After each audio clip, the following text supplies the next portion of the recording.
to clear this up once and for all. And look, here's what I'm going to say about this. If anybody sends me an email about this, I will delete the email immediately without reading it, and you will be blacklisted. I will blacklist on the server your email address so that no message that you ever send me again will ever be seen. You will be typing it and wasting your time for no reason. I'm going to preface this slide, these next 2 slides, with that comment. If anybody sends me an email attempting to debunk the etymology of this word after I do these 2 next slides, your email, if I just get the notion that that's what you're trying to do in the email, it will be deleted immediately without me reading it any further, and your email address will be blacklisted, because I do not want my time wasted with bullshit and nonsense. Don't waste my time like that. Okay, I am busy. I have things I'm actually doing. Unlike most assholes sitting at home trying to debunk an etymology. I have better things to do with my time than to write to somebody when the world is in a police state to try to debunk an etymology, which, first of all, is true. And I'm going to explain deeply and take some time to actually explain the reason it's true. And again, I don't care if this podcast goes for 6 or 7 hours. I told people I would extend certain podcasts, since I'm using this type of a forum, that certain things that I will want to go into and explain in depth, I will take my time with. So if you have to listen to it in sections, fine. So let's look at the actual word government. The etymological roots of the word government come from Latin. The Latin verb gubernare, okay, now there was no V in classical Latin. So the sounds, the consonants that the letter V come down to us from were P and B. You could see that they're similar in the phonetic way that you actually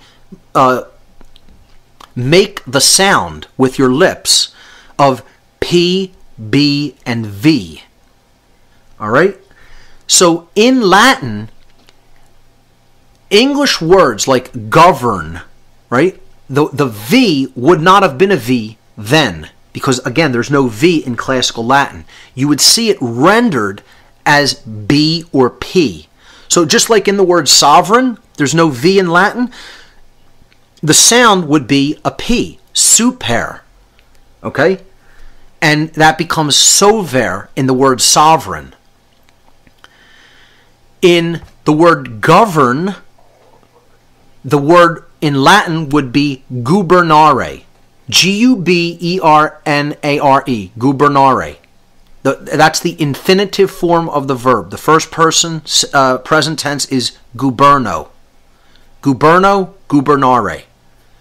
And again, in certain Latin texts in the modern day, you might see this rendered as governare, because the B and V are interchangeable phonetic variants of each other. So if you look up guvernare, G-U-V-E-R-N-A-R-E, in a good Latin dictionary, it will tell you that this word was rendered classically as gubernare, G-U-B-E-R-N-A-R-E. For those who have never studied Latin, they wouldn't understand any of that. I, however, have studied it pretty intensively. So the word gubernare means to control. That's uncontested, and that is where the word govern comes from. To control. To externally control someone else. To govern. So this is where we get the term gubernatorial. A gubernatorial election comes directly from the verb gubernare. Gubernatorial means related to a governor or a controller, a governor of a state. And when people elect these people who think that they're authorities. That's called a gubernatorial election, the election of a governor. The second part of government, M-E-N-T, is where the morons of the world want to hotly contest and endlessly debate the etymological root of the word meant, of the part of the word meant in any given word. Okay? Not just government. This word, this root component of a word, meant, a suffix, comes from the Latin noun mens, M-E-N-S. It's where we get the word mental from, M-E-N-T-A-L, mental. Because the word mens means mind, the psyche. Okay? So, why would they use the term mens as the suffix to mean the state of or the condition of? Every word that has the word meant at the end of it, the word meant, the suffix meant, you tack it onto something to mean the condition of or the state of.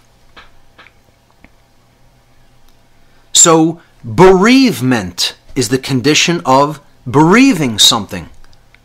Containment is the condition of something being contained. And you can go on and on and on with all words that end in M-E-N-T. It's the condition of or the state of. Understood. Well, why would the people who structured the English language have made the word that means the condition of or the state of based upon the Latin word mens, mentis, which is the mind? And this directly relates to another principle of natural law. The very first principle of natural law. The universe is mental. Everything in creation that exists in the universe must, by law, have existed first in mind. Mind is the root of everything that manifests from it. Everything must flow from mind. The universe flows from the mind of creation itself, from the Creator, from God, if you want to call it that. Fine. Every single condition that exists flows from a mental condition first. I'm speaking into a microphone, which is a piece of technology. This microphone had to exist as an archetypal construct in the mind of a human being before the technology ever came into manifestation. So the condition of this microphone existing is a result of a pre-existing mental condition and a mental construct that thought about the need for such a device, for the capture of the waveform that comes out of a human being's mouth when he speaks, and converting that into information that can be recorded and then played back. That happened, that state happened because it was first held in the mind. Well, a state of control can only first come about when that idea of controlling people occurs in the mind. And it is perpetuated through the control of the mind, which is exactly what the word government means. The verb to control is at the beginning, and at the end, the word mind. So you can say the state of mind that leads to control, or you can say actually controlling the mind and therefore creating the control that manifests as a result of controlling the mind. However you want to look at it, it's still valid. That is a valid etymological breakdown of the word government. And it's more clearly helps people to understand that any noun that we use that ends in ment means the condition of or the state of, because that condition or state had to first exist as a mental construct. Hence, the makers of the English language deliberately chose the noun mens as that suffix. I mean, I don't see how anybody can have such little understanding of language as to not comprehend that easily. Because people don't study language. They haven't looked into linguistics a day in their life, let alone looked into ancient languages to find out where words that we speak on a daily basis came from. So, look, personally, I don't care where else you want to go to argue this point. Don't do it in my email box. I'm not interested. I don't think I know or have an opinion that I know where this came from. I know it. I don't want to hear it anymore. Okay? You want to think that that's my belief? I don't care if that's what you think. I know where the word came from and what it means, because I know why the people who chose that suffix chose it. Because they understood that first principle of natural law, that everything that exists is a product of the mind, a manifestation of mind.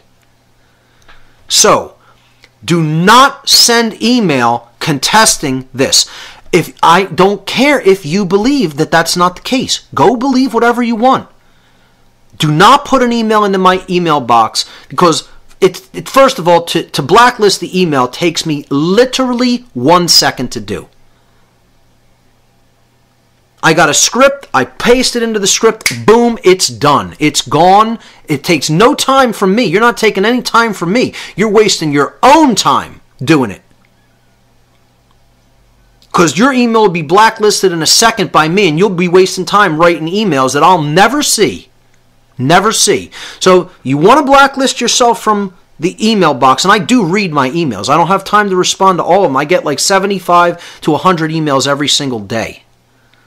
So I can't respond to every one of those emails. I'd be doing nothing but responding to email. I occasionally will respond to one here and there. But if somebody sends me information trying to debunk the etymology of the word government, you will be blacklisted from my email forever. In 1 second. I'm not interested. I have better things to do with my time. I've wasted too much of my time already, even in this presentation, explaining this distinction. So let's move on. So slide number 17 simply puts up the word mind control on top of this picture of the Congress building to help people to understand, yes, indeed, the word government does in fact mean mind control. Let's lay this to rest once and for all. That's what it means. You have to be under mind control to believe in it.